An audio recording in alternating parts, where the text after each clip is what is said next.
Hi friends, आज मैं class 10th का चैप्टर नंबर 13 के पृष्ठीय क्षेत्रफल और आयतन के बारे में अध्ययन करेंगे।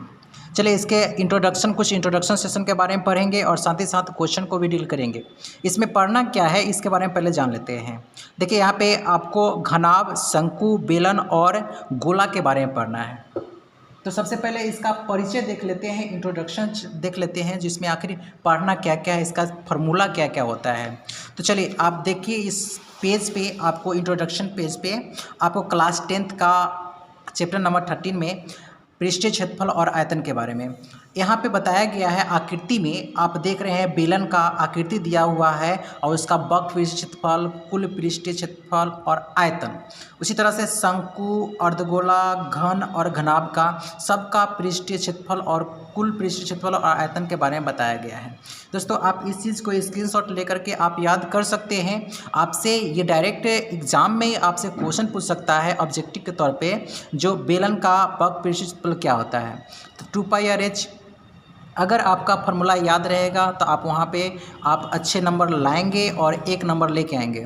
देखिए अब इसमें आपको एक बात ये बात को जानकारी हासिल करना होगा। जो देखो दो अगर घन मिलता है, दो घन मिलता है, एक घन और ये एक घन, दो घन अगर मिलेगा तो एक घनाभ का निर्माण करेगा।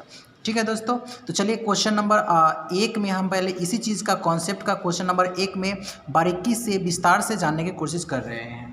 तो क्वेश्चन नंबर 1 में आपको देख रहे हैं, क्वेश्चन नंबर 1 क्या कहता है। क्वेश्चन नंबर 1 को देखिए, क्वेश्चन बोल रहा है दो घनों जिसमें से प्रत्येक का आयतन 64 सेंटीमीटर क्यूब है, क्यू के संलग्न फलकों को मिलाकर के एक ठोस बनाया जाता है।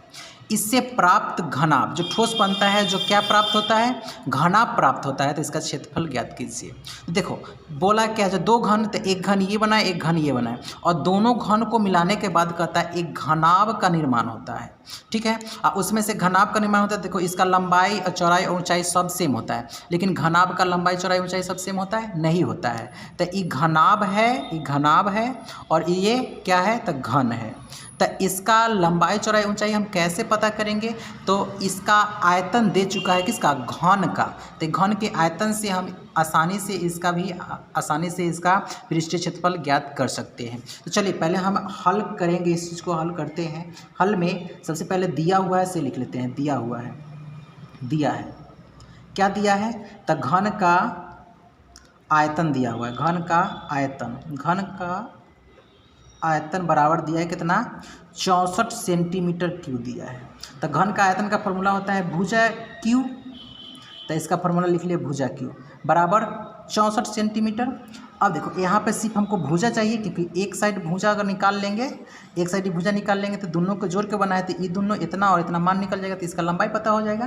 तो लंबाई इसका पता करने के लिए हम इसको आयतन से भुजा को पता कर रहे हैं। तो भुजा बराबर लिख देंगे √Q। अगर निकालते हैं तो इसमें रूट के अंदर में 3 चोच में बिठाते हैं और 64 बीच में लिखते हैं। तो भुजा बराबर क्या होगा, यहाँ पे तो 3 रहेगा चोच में बैठा हुआ, और अगर 4 × 4 करते हैं, 4 × 4 × 4, तो यानी कि 4 चौका 16, 16 चौका 64 होगा।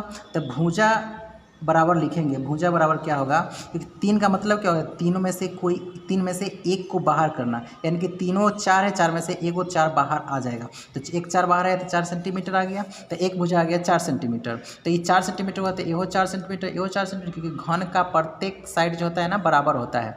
तो एहो सेम ही होगा, क्योंकि इसका आयतन निकालेगा तो इसका आयतन भी सेम होगा। उसी तरह से ये दोनों को मिला करके क्या बनाया गया है, घनाभ बनाया गया है। तो देखो इस इतना भाग को, इतना से ई वाला भाग को, इतना से ई वाला भाग को, तो ई वाला भाग क्या है, 4 है, और ई 4 है। अगर दोनों को अगर जोड़ते हैं तो यहाँ से लेकर के यहाँ तक के घनाभ का लंबाई टोटल कितना हो जाएगा, 8 सेंटीमीटर हो जाएगा। तो देखो ईद मिलाए, अगर ये दोनों दो घन मिलाए तो हमारे पास सिर्फ लंबाई में ही बट चेंजिंग हुआ, लेकिन ऊंचाई में, चौड़ाई में कोई चेंजिंग नहीं हुआ। तो ऊंचाई तब 4 के 4 रहेगा और चौड़ाई तभी 4 के 4 रहेगा। तो हमें ज्ञात क्या करना है, कहता है जे घनाभ का पृष्ठीय क्षेत्रफल। तो लिखेंगे यहाँ पर, पहले लिख लेंगे प्राप्त, लिखेंगे प्राप्त घनाभ की लंबाई, प्राप्त घनाभ की लंबाई को हम L से सूचित करते हैं। तो प्राप्त घनाभ की लंबाई कितना हो गया, 8 सेंटीमीटर हो गया, और प्राप्त घनाभ की चौड़ाई को हम B से सूचित करते हैं, चौड़ाई को हम बी से सूचित करते हैं तो कितना होगा 4 सेंटीमीटर।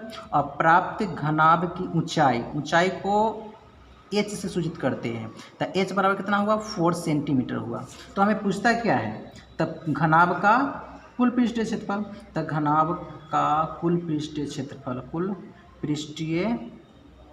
क्षेत्रफल, तो घनाभ का कुल पृष्ठीय क्षेत्रफल का फॉर्मूला क्या होता है, 2 इंटू में LB प्लस में BH प्लस में HL, ये फार्मूला होता है दोस्तों। अब लंबाई चौड़ाई ऊंचाई बैठा देंगे, आसानी से आंसर निकल के चल जाएगा। तो 2 लंबाई कितना है 8 है, इंटू चौड़ाई कितना है 4 है, प्लस चौड़ाई कितना 4, ऊंचाई कितना 4, अब प्लस में ऊंचाई कितना है 4 है, लंबाई कितना है 8 है, तो 8 के 8। अब सबको गुना कर लेंगे और 2 से भी सबके गुना कर जोड़ के, तो 4 2 8 चौका 32 हो गया। अब प्लस में 4 में 4 से करेंगे तो 16 होगा, फिर 8 चौका 32 हो गया। अब सबको जोड़ेंगे 16 16 64 32 32 64 और 16 कितना होगा 80, तो 2 इंटू में कितना हो जाएगा 80। अब दोनों की गुना करेंगे तो हमारे पास 160 प्राप्त होगा। तो हम 160 सेंटीमीटर स्क्वायर, तो हम लिख सकते हैं घनाभ का कुल पृष्ठीय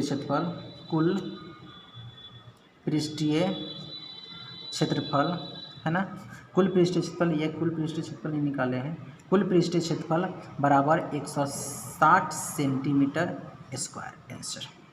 अब यहाँ देखो दोस्तों, स्क्वायर हम इसलिए दिए हैं क्योंकि हम यहाँ पे घनाभ का कुल पृष्ठीय क्षेत्रफल ज्ञात कर रहे हैं। क्षेत्रफल ज्ञात करेंगे तो स्क्वायर, अगर आयतन ज्ञात करेंगे तो क्यों देंगे, है ना। तो यहाँ पे क्षेत्रफल ज्ञात किया इसलिए हम स्क्वायर देंगे। ठीक है दोस्तों, तो इस वीडियो में आपको यहीं तक के क्वेश्चन नंबर 1 तक के सॉल्व किए हैं। नेक्स्ट वीडियो में आपको क्वेश्चन नंबर 2 से सॉल्व करेंगे। Thank you.